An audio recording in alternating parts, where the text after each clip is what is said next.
All right, so now we are talking about your exam review. You have to start by clicking the Load in New Window button down here at the bottom. That's going to open up a Pear Deck for you. This should be completed on your own first, and then use this video to check your work and check your answers as you go. So hopefully at this point you have already completed your Pear Deck, and now you're just going through and checking your work with me. All right, so first I asked you about solutions and molarity, and you can find all of the answers for these in lesson 8, but we're gonna go through them as well now. So again, this should already be finished and you should just be checking your work now. So first, what is another name for a solution? So on this one, you should have a homogeneous mixture. Remember, mixtures could be heterogeneous or homogeneous and solution are synonyms. They mean the same thing. A solution consists of two parts. The blank, which does, that's a typo, which gets dissolved and there is less of, and the blank, which does the dissolving. I'll fix this on yours, which gets dissolved, and there is less of, and the something else, which does the dissolving. So the thing that there is less of, let me see, I'm having trouble seeing my text button. So I think if I zoom out, so if you have that problem where you can't hit the T and you zoom out on your computer, it'll show up. So hopefully that's helpful for you to see. So in my solution, the thing that there is less of is called the solute. Can I move this up? Beautiful. And then the thing that there is more of that does the dissolving is the solvent. Label the solute and the solvent in a glass of lemonade. This should be a typing answer. So again, another thing I'll fix on yours. So when you see this, you'll have something you can type in on the side. So in a glass of lemonade, the solvent is water, and one of the solutes is lemon juice. Another solute would be sugar, hopefully, unless you're drinking really disgusting, very, very, very sour lemonade that's not sweet at all. So that would be another solute. You only have to write one. And again, you'll be able to type this on the side. Okay, 2 ways to increase the concentration are, so the 2 ways I can increase the concentration. Let's say I want my Kool-Aid to be sweeter and more Kool-Aid-y. What can I do? Well, I can add more Kool-Aid powder. So I can increase the amount of solute. Or I can have the same amount of Kool-Aid powder in a lot less water. And that would also have a much higher concentration, way more Kool-Aid-y. So the other thing I can do is decrease the amount of solvent. All right, calculate the concentration. So let's see if I can write you don't have to show your work on this one, but I'm going to try and show mine. So let's see if I can do this. So I'm going to leave it, that size is probably fine. And I'm going to say M equals moles solute over liters solution. So that means in this case, M is going to be equal to my 6.0 moles of NaCl divided by my 2-liter solution. And I know 6.0 divided by 3 is, divided by 2 is 2. I can't talk. Okay, so my 6.0 divided by 2 is 3.0. All right, and then on this one, I have 1.0 grams NaCl in a 3-liter solution. Well, I need to know moles. So for this one, I need to know the molar mass of NaCl. So I'm going to go on over to my periodic table and calculate that molar mass. I've got 22.99 plus Cl 35.45. Let's get my calculator. So we said 35.45 plus, was it 22.99? Did I do that right? 22.9, yep. And that gives me 58.44. And that's going to be grams per mole. All right, I need to turn that into moles. So how many moles are equal to 1 gram? This should feel familiar. We did this all last unit. So I'm going to take my 1.0 grams. I'm going to divide by my molar mass. So I'm going to have 1 mole over, let me pop this below it, over that 58.44 grams. We're doing a simple dimensional analysis here. I'll throw even my line in to make it nice. Oh, actually, I'll use my pen. All right, so now I have 1 divided by 58.44. That gives me 0.017, and I'm going to keep an extra digit. We're going to call it 171. Equals 0.171 moles NaCl. Okay, now I know how to work with this. So I know the number of moles of NaCl. I know the liters of solution. So last thing I need to do here is say, okay, I'm going to type in my moles of solute divided by my liters of solution. So I'm going to go back to my calculator and we're going to say 0.171 divided by 3.0. And I get 0.057.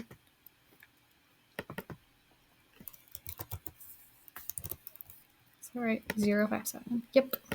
And that's 2 sig figs. My question had 2 sig figs, and the unit on this is that capital M molar.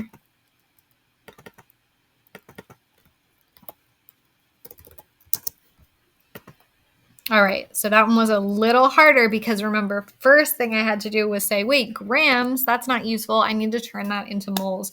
And I know how to do that from the stoichiometry unit. We have learned this before. All right, what about the other direction? How many grams of NaOH are needed to make 1.5 liter solution in water? So now we're going the other direction. We know this is the formula. We know we're trying to get to grams of NaOH. We're going to get there from moles. So I'm going to go ahead and solve this for moles by multiplying by liters on both sides. And I'm going to get my molarity times the liters of solution is going to equal moles of solute. That's going to be the way I use this formula. And then last, it asks me about grams. So then I'm going to take this moles of solute that I calculate and I'm going to turn it into grams.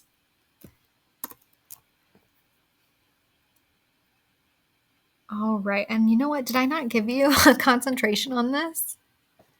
Okay, so I will fix that as well. Let's call this a 1 molar. That will be, again, fixed on yours. I have a couple mistakes. So I'm making a 1 molar solution. That'll be already written in your problem. All right, so my 1 molar times 1.5 liters of solution is going to equal the amount of solute I need. So in this case, it's going to be 1 times 1.5, just gives me 1.5 moles. And I didn't ask about moles, I asked about grams. So this is moles of solute, moles of NaOH. So I'm going to turn this 1.5 moles NaOH into grams. I'm going to use the molar mass for that. I'm going to take a shortcut and be a little lazy this time and say my molar mass of NaOH is 39.997.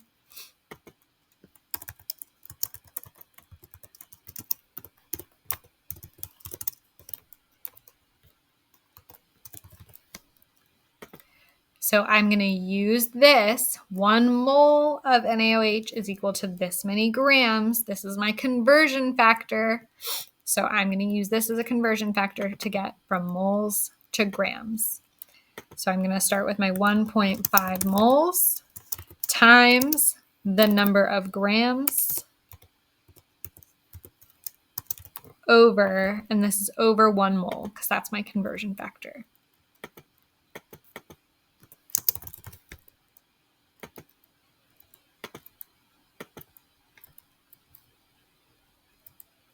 All right, so that's the last thing I need to put in my calculator for this one. 1.5 over 39.997, and I get 0.0375.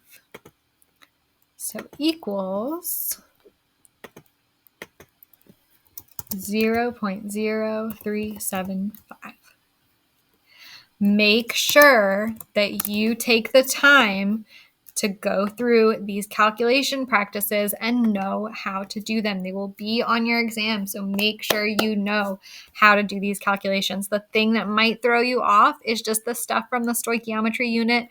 We've been there, done that. Feel free to go back and look at those stoic references if you need to review any of that as well.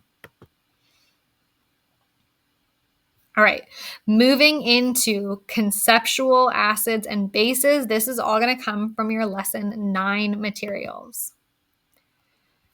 First, I asked you to list 3 properties of acids. So here are some things I know about acids. I'm thinking about lemon juice. I'm going to bring one to mind and use that to think about the properties rather than memorizing them.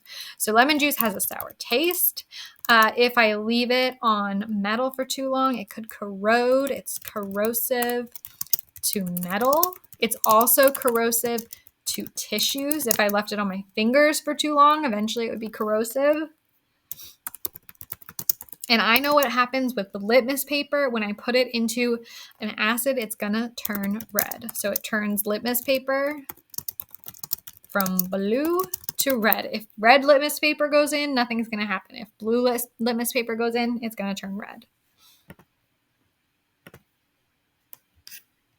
What about properties of bases? And you'll notice I asked for 4 here. So bases, they don't taste sour, they taste bitter.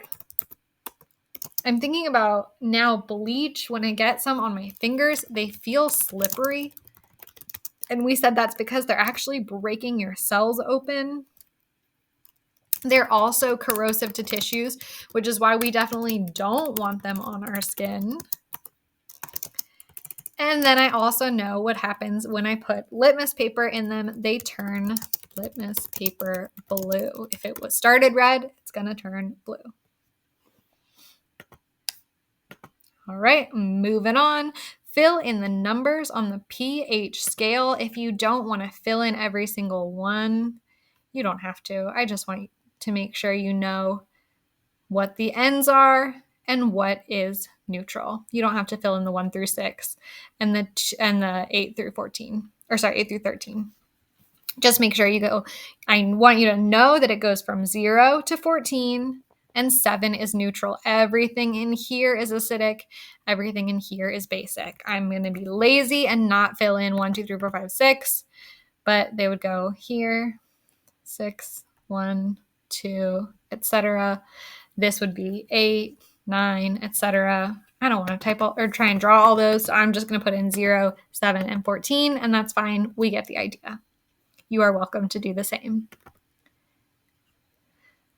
All right, we already said this. Litmus paper turns red in the presence of acid and blue in the presence of base.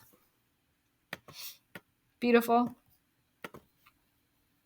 All right, so now that is it for lesson 9. Moving into lesson 10, which we went through this week, pH. So make sure you know the formula for each of these. So hydrogen is just capital H with a positive charge. I'm going to go in and put my charges and my subscripts after so I can make this look kind of nice. This is H3O plus, and this is OH minus. The reason I did that is so now I can make it look like an exponent here. Gonna put a little 3 that goes on the bottom here so it looks like a subscript. A plus. You can just draw these too. That might be easier. Whatever works for you. And then OH with an exponent of -1. So make sure you know those formulas and those charges. Acids increase the concentration of. There are 2 things that you could put here. I'm going to put both.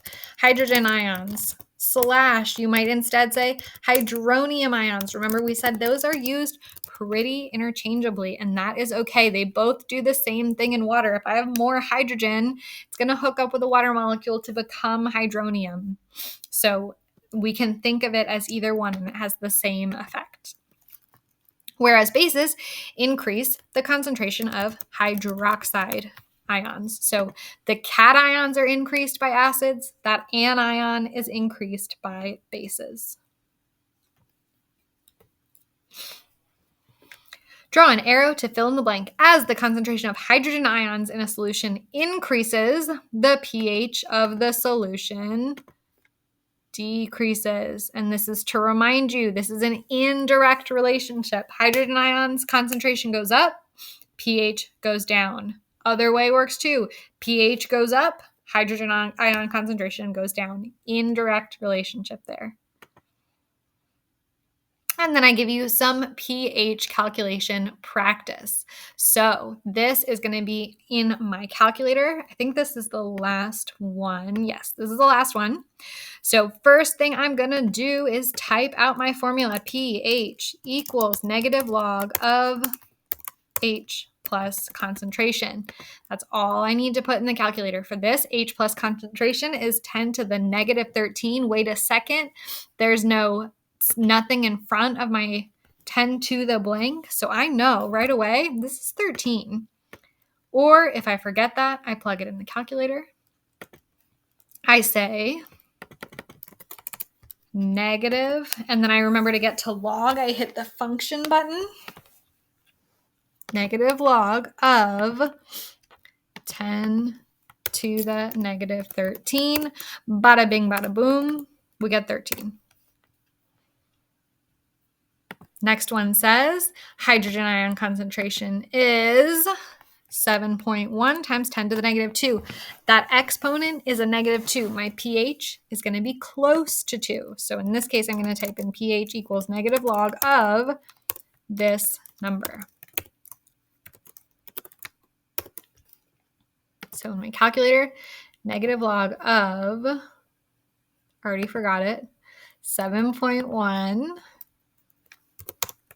times 10 to the -2. And I get 1.15. So this one has a pH of 1.15. You'll notice I didn't ask you, you don't have to write your work here. You can do your work on paper for these. All right, what about here? So here I've got to find the concentration first. Moles of hydrogen ions divided by liters of solution is my concentration. So I'm going to do this one in one step. I'm going to say pH equals -log of, and then I'm going to calculate my concentration in the parentheses here. 0.014 moles divided by 2.0 liters. That's just moles of solute divided by liters of solution.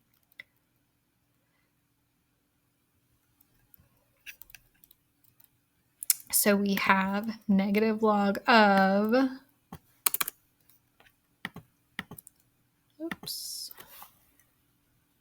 0.014 divided by 2. So I get 2.15. So this one's going to be pH equals 2. And I'm being a little lazy about my sig figs here. This one I should have rounded to 1.2. This will round this to 1.2 because I think it was 1.15. Oh, sorry, it was 2.15. So we'll round it to 2.2 for 2 sig figs. So we should have rounded to 1.2. All right, and then last but not least, this one is the same as 3. I'm going to do my calculation in one step like this. So my pH equals negative log of moles of solute, that's 1.0, divided by liters of solution. So this is going to be negative log of 1.0 divided by 3,000. And I get 3.5.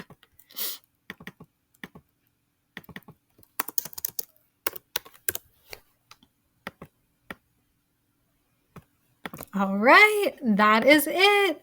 So remember, there are office hours Monday and Friday. So if you need some help before you take the exam, remember the exam's not due till Monday at midnight. So whether you need help this Friday or this coming Monday before you take it, I'm happy to help you during those office hours. Just come to me with questions. You can come to me with one of the workbooks and ask to do some together, whatever you guys need. I am around for office hours this week. So let me know if you need some help. If not, you got this. You're going to do awesome. And like I said, that exam will be posted on Friday and due Monday. All right. Bye, everyone. Thank you.